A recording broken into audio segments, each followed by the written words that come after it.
everyone! Thank you for joining me for another speed paint. Today I'm going to be working on a quick study of lemons. So I think that studies are really important to know how to do. Even if you don't particularly like drawing realistically and that's not what you're going for, I think that drawing from real life, whether it's from studies or still lifes, it's really important.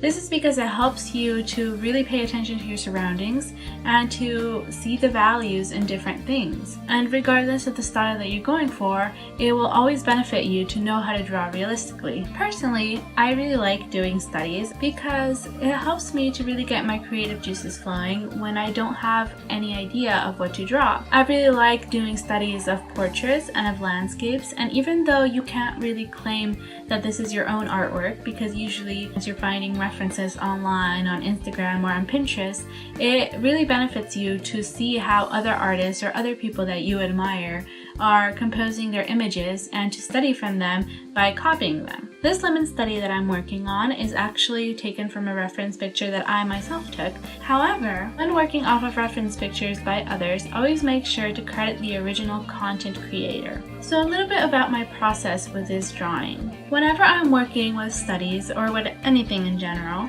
I make sure to always start off with a really light sketch. Depending on the complexity of my final drawing, I will go more into detail or a little bit less into detail.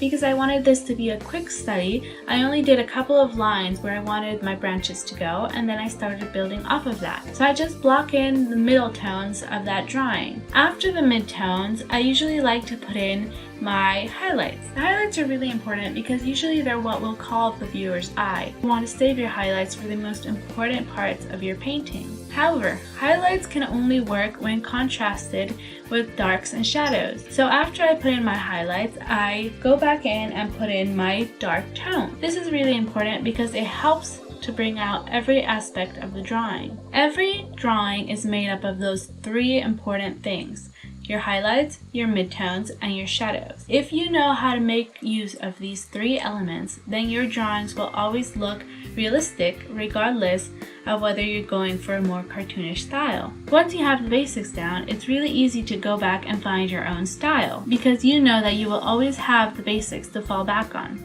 I hope that you learned something from this video, and let me know if you like to do studies and where you get your references from. Thank you so much for watching, and see you guys next time!